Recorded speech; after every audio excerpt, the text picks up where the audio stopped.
Hello everyone, कैसे हैं आप सब।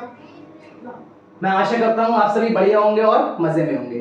तो जैसे कि मैंने आपको एक सेकंड प्लेलिस्ट अपलोड की थी नेम रिएक्शन की, और उसमें मैंने आपको एक रिएक्शन पढ़ाई थी क्लीमेशन अपचयन के बारे में। वहां मैंने आपको उसका डायरेक्ट मेथड सिखाया था। तो आज मैं आपके लिए उसी प्लेलिस्ट का सेकंड वीडियो अपलोड करने जा रहा हूं, और इसमें मैं आपको सिखाऊंगा वुल्फ-किश्नर अभिक्रिया के बारे में, या वुल्फ-किश्नर रिडक्शन, कि भाई वुल्फ-किश्नर रिडक्शन क्या है। तो जैसे कि पिछली वाली रिएक्शन में मैंने आपको बताया था, सभी एल्डिहाइड और कीटोन जिनमें कार्बोनिल समूह पाया जाता है वे यौगिक ये वाली क्रिया करते हैं, और वुल्फ-किश्नर का भी रूल वही है, जिनमें कार्बोनिल समूह पाया जाता है, कार्बोनिल समूह वाले सभी यौगिक वुल्फ-किश्नर की क्रिया को प्रदर्शित करते हैं।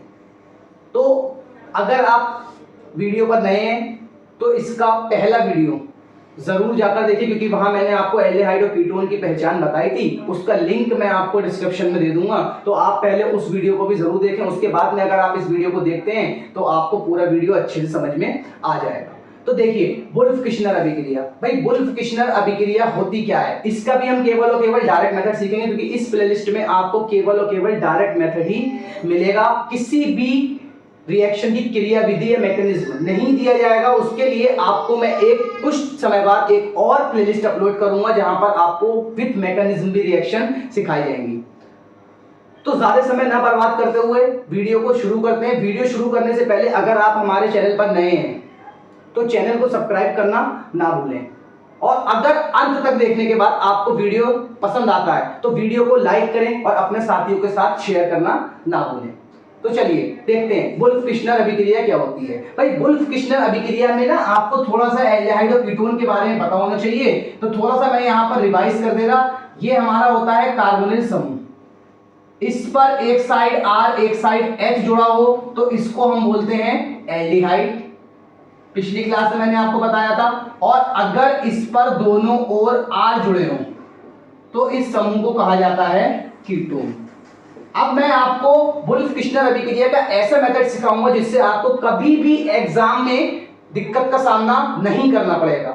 बस वीडियो में अंत तक बने रहें और वीडियो को बिना स्किप करे देखें। तो देखिए भाई, वुल्फ-किश्नर अभिक्रिया, भाई कार्बोनिल समूह वाले यौगिक, मैं इसकी पीछे की संयोजकता पे कोई R वगैरह अभी नहीं लगा रहा, उसे अधूरा छोड़ देते हैं, फिर आवश्यकता अनुसार हम उसको वहां पर लगा लेंगे। तो देखिए भाई, कार्बोनिल समूह की क्रिया आप करवाइए हाइड्रोजन के साथ। हाइड्रोजन का फॉर्मूला होता है NH2NH2। हम इसको इस तरह से भी लिख सकते हैं H2NNH2, H2NNH2। अभी ये आपका क्या है, हाइड्रोजन। आप इस हाइड्रोजन की क्रिया कार्बोनिल यौगिक के साथ करवाइए।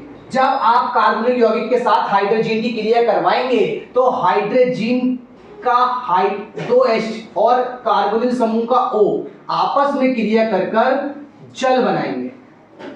जल बनने के बाद में जो आपको आगे का सरफेस दिखेगा वो कुछ इस तरीके से होगा। जहां से O हटा है, O के 2 बॉन्ड खाली हुए ना, और यहां पर N, भाई N पर इसकी संरचना देखिए कुछ इस तरीके से होती है, NN। भाई इस पर 2H इस तरह से और इस पर 2H इस तरह से। देखिए इसके 2H कम हुए, जब इसके 2H कम हुए तो N की भी कितनी संयोजकता फ्री हो गई, 2 संयोजकता फ्री हो गई, और 2 ही किसकी फ्री हुई, कार्बन की। तो ये दोनों क्या करेंगे, जहां से टूटे हैं वहां से दोनों आपस में जुड़ जाएंगे और NNH2 इस तरह से बन जाएगा। अब यहां पर जो कन्वर्ट होकर बनेगा ये हाइड्रोजन बनता है। अब जिसके साथ क्रिया होकर बना होगा उसका हाइड्रोजन बन जाएगा। भाई फॉर्मेल्डिहाइड के साथ क्रिया करवाओगे फॉर्मेल्डिहाइड हाइड्रोजन, एसिटाल्डिहाइड के साथ क्रिया करवाओगे एसिटाल्डिहाइड हाइड्रोजन, और किसी भी कीटोन को लोगे, सपोज आपने एसीटोन लिया, एसीटोन के साथ क्रिया करवाई तो एसीटोन हाइड्रोजन बन जाएगा। भाई यहां पर ये जो बना, इसका आप क्या कीजिए, किसी क्षार की उपस्थिति में, क्षार सपोज हमने ले लिया NaOH ले लिया, अब NaOH ले लिया और NaOH क्षार की उपस्थिति में इसको क्या कीजिए, गर्म कीजिए। क्षार की उपस्थिति में इसको आप गर्म कीजिए।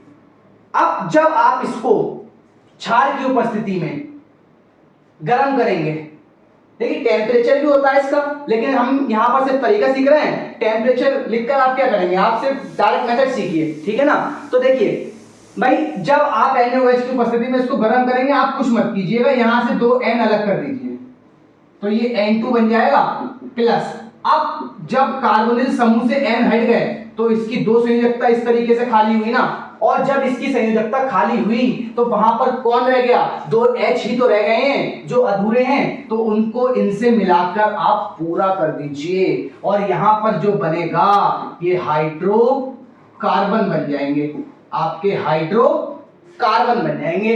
यही तरीका आप याद रखिए, कभी भी आप वुल्फ-किश्नर अभिक्रिया को करने में कोई गड़बड़ी नहीं करेंगे। क्या करना है आपको, कार्बनिक यौगिक की क्रिया हाइड्रोजन के साथ करवाइए, H2 और O बनाइए, जहां से टूटे वहां पर जो बचा है उसको जोड़ दीजिए, जोड़ने के बाद में NaOH या क्षार KOH भी ले सकते हो आप, क्षार की उपस्थिति में आप इसकी क्रिया करवाइए और N2 को अलग कर दीजिए, दोनों हाइड्रोजन को डायरेक्ट उस पर जोड़ दीजिए। बस इतना ही वुल्फ-किश्नर अभिक्रिया का डायरेक्ट मेथड आपको पता होना चाहिए। चलिए हम इसकी थोड़ी सी प्रैक्टिस करते हैं, 1-2 एग्जांपल करते हैं इसके, जिससे हमें ये और बेटर तरीके से समझ में आ सके।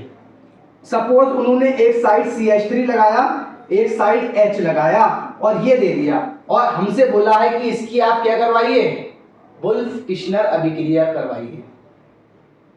तो वुल्फ-किश्नर अभिक्रिया भाई हम क्या करेंगे, हम फटाफट हाइड्रोजन के साथ इसकी क्रिया करवा देंगे।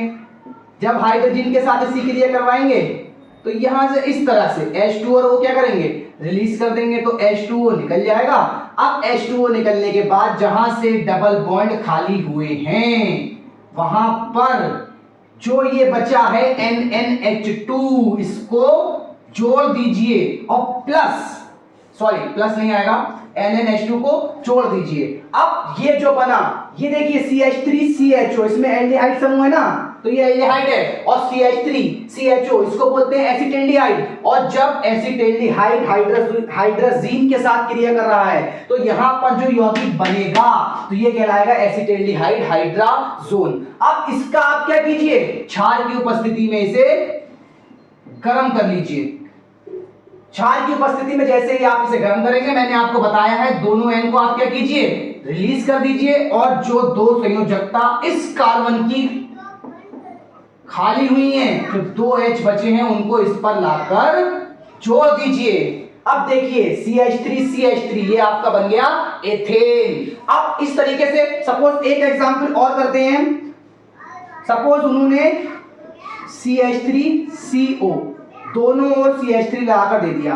अब इसमें केवल CO समूह है, इसका अर्थ, पहली पहचान इसकी क्या है, यह है कीटोन, और कीटोन में इसका नाम होता है एसीटोन। अब देखिए इसकी क्रिया हमें करवानी है, हाइड्रोजन के साथ क्रिया करवाइए और क्या निकाल दीजिए, जल। यहां से देखिए H2 और O, और 2 संयोजकता भाई खाली हुई हैं, तो उनको क्या करेंगे आप, इस तरीके से पीछे वाले R समूह दोनों ऐसे ही लिखिए, और डबल बॉन्ड भाई जहां से खाली हुआ है वहां पे NNH2 को जोड़ दीजिए, और क्षार की उपस्थिति में इसको गर्म कीजिए, और यहां से दोनों N क्या करेंगे आप, रिलीज कर दीजिए, प्लस।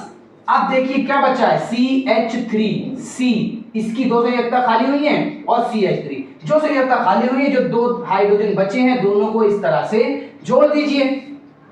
आसान है ना। अब आपको क्या करना है भाई, आप इसकी प्रैक्टिस कैसे करेंगे, आप कुछ मत कीजिए, मैंने ये 2 संयोजकता खाली छोड़ी हैं, आप R समूह का इस्तेमाल करिए। भाई R समूह कौन कौन से हो सकते हैं, RL के समूह बोलते हैं, आपको पिछले वीडियो में बताया था। R समूह आपका हो सकता है CH3, C2H5, C3H7, C4H9 ... भाई इस तरह से R समूह बहुत सारे हो सकते हैं। आप एक बार यहाँ पर CH3 लगाइए, किसी एक पर दूसरा लगा लीजिए, या आप दोनों पर CH3 लगा लीजिए तो भी क्रिया हो जाएगी, और आप दोनों पर C2H5 लगा लीजिए तो भी क्रिया हो जाएगी, दोनों पर C3H7 लगा लीजिए तो भी क्रिया हो जाएगी, एक पर C3H7 लगाएं, एक पर C2H5 लगा लें तो भी क्रिया हो जाएगी। तो इस तरीके से आप घर पर अपने वुल्फ-किश्नर अभिक्रिया की ढेर सारी प्रैक्टिस कीजिए। देखिए जितनी आप प्रैक्टिस करेंगे उतना ही आप रिएक्शनों को सीख सकेंगे, और आप इसमें और ज्यादा और गहराई में जाकर जब रिएक्शनों को बनाएंगे तो आपको फील होगा कि हाँ, केमिस्ट्री कोई टफ चीज नहीं है, मैं इसे बड़ी ही आसानी से कर सकता हूं। तो इस तरीके से अगर आप चाहते हैं तो चलिए एक एग्जाम्पल और करके देखते हैं। जैसे एग्जाम में इस तरीके से दिया हुआ आ जाए कि C2H5 CO CH3 और उन्होंने लिखकर दे दिया एरो पर NH2 NH2 और NaOH और आपसे पूछ लिया कि भाई बताएं क्या बनेगा। तो क्या करना है आपको? कुछ नहीं करना है, बस माइंड को शांत रखें और चीज को समझें। भाई देखिए, आप तुरंत देखिए कि ये क्या है, कीटोन है। पहली चीज हमें ये पता चली कीटोन है। और भाई एल्डिहाइड और कीटोन जब NH2 से क्रिया करते हैं क्षार के साथ, क्षार की उपस्थिति में, तो भाई क्या बनाते हैं? हाइड्रोकार्बन बनाते हैं। अब आप इस मेथड को और छोटा कर दीजिए, जो 2 स्टेप में क्रिया करवाई है उसे 1 स्टेप में समेट लीजिए। अब क्या करना है आपको? भाई देखिए, मैंने तो आपको बताया ना, इसके 2H और इसका O आपस में क्रिया करके क्या बनाएगा? जल बनाएगा। तो यहां पर जो एक स्टेप में, मतलब जो आपका मिडिल में यौगिक बन रहा था ये वाला, तो यहां पर कुछ इस तरीके से एक यौगिक बनेगा C2H5 C डबल बॉन्ड, एक पर CH3 है, NNH2 ये बनेगा। लेकिन उन्होंने तो एक ही स्टेप में पूछा है ना, ये बनेगा, लेकिन NaOH की उपस्थिति भी तो रख दी है। पहली स्टेप तो ये हो गया, दूसरा स्टेप ये भी तो है ना। तो जब उन्होंने इसकी उपस्थिति रख दी है तो आप क्या कीजिए? दोनों N को रिलीज कर दीजिए। तो प्लस में क्या निकाल लें? N2 और यहां पर क्या निकला है? H2O। तो आप यहां पर इस N को इस तरीके से जोड़कर ना दिखाएं और यहां पर जो कार्बन की 200 एकता खाली हुई है उन पर डायरेक्ट H को जोड़कर दिखा दीजिए। तो ये आपका ब्यूटेन बन जाएगा। ये आप बहुत ही सिंपल तरीकों में, अगर आप चाहें कि अगर आपसे कोई कहता है कि वुल्फ-किश्नर की हमें डेफिनेशन बता दीजिए, तो भाई वुल्फ-किश्नर आप बोल सकते हो कि जब किसी एल्डिहाइड या कीटोन की क्रिया हाइड्रोजन के साथ क्षार की उपस्थिति में होती है तो एल्केन बनते हैं। क्योंकि मोस्टली यहां पर क्या बन रहा, देखिए आप, एल्केन बन रहा, एल्केन बनते हैं। तो ये आपकी क्या हो गई? वुल्फ-किश्नर अभिक्रिया हो गई। तो मैं आशा करता हूं आपको वीडियो अच्छा लगा होगा और आपको इससे काफी हद तक हेल्प भी मिलेगी और आप रिएक्शनों को समझने में बिल्कुल भी कठिनाइयों का सामना नहीं करेंगे। तो आप हमारे चैनल को शेयर करना ना भूलें, अपने साथियों को हमारे चैनल के बारे में जरूर बताएं और इसी तरह से अपना प्यार और साथ बनाए रखें। तो इसी के साथ मैं अलविदा लेता हूं, फिर मुलाकात होगी एक नई वीडियो में।